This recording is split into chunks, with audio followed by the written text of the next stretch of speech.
হাতে ধরা একটি ছোট্ট লঞ্চার ট্রিগারে হালকা চাপ আর কয়েক সেকেন্ডের মধ্যেই আকাশে উড়তে থাকা শত্রুর ড্রোন পরিণত হচ্ছে ধ্বংসস্তূপে। আধুনিক যুদ্ধের নতুন বাস্তবতায় ড্রোন বনাম ড্রোনের লড়াই এখন আর ভবিষ্যতের কল্পনা নয়, বরং যুদ্ধক্ষেত্রের প্রতিদিনের বাস্তবতা।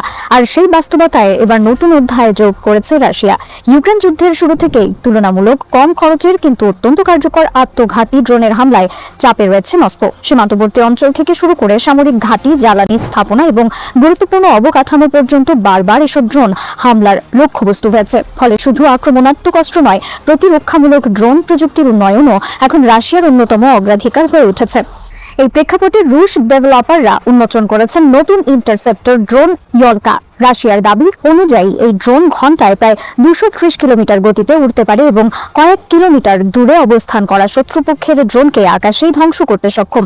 প্রকাশিত প্রদর্শনী ভিডিওতে দেখা যায় একজন অপারেটর একটি লক্ষ্যবস্তু ড্রোনের দিকে ইয়লকা ছুড়ে দেয়। এরপর ইন্টারসেপ্টরটি দ্রুত গতিতে আকাশে উঠে সরাসরি লক্ষ্যবস্তুর দিকে ধেয়ে যায় এবং মুহূর্তের মধ্যেই সেটিকে আঘাত করে ভূপাতিত করে। ভিডিওতে আরও দেখানো হয়েছে কিভাবে সহজে ডিভাইসটি বহন করা যায় এবং খুব অল্প সময়ের মধ্যে যুদ্ধের জন্য প্রস্তুত করা সম্ভব। নির্মাতাদের ভাষ্য অনুযায়ী ইয়লকা 3 কিলোমিটারেরও বেশি দূরে থাকা লক্ষ্যবস্তুকে শনাক্ত ও ধ্বংস করতে পারে। তারা দাবি করছেন এটি আধা বা পূর্ণ স্বয়ংক্রিয়ভাবে কাজ করতে সক্ষম এবং দ্রুত গতিতে আকাশপথে আসা হুমকি মোকাবেলার জন্য ডিজাইন করা হয়েছে।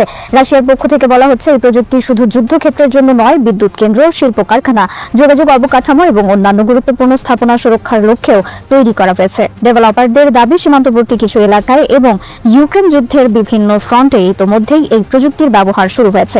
বিশ্লেষকদের মতে ইউক্রেনের যুদ্ধ আধুনিক যুদ্ধের ধরনকে আমূল বদলে দিয়েছে। আগে যেখানে ট্যাঙ্ক, যুদ্ধ বিমান কিংবা ভারী আর্টিলারি ছিল যুদ্ধের প্রধান শক্তি, এখন সেখানে ছোট আকারের ড্রোনও বড় ধরনের কৌশলগত প্রভাব ফেলতে পারছে। কম খরচে পরিচালনা, সহজ উৎপাদন এবং নির্দিষ্ট লক্ষ্যবস্তুতে নির্ভুল আঘাত হানার ক্ষমতার কারণে ড্রোন প্রযুক্তি দ্রুত জনপ্রিয় হয়ে উঠেছে।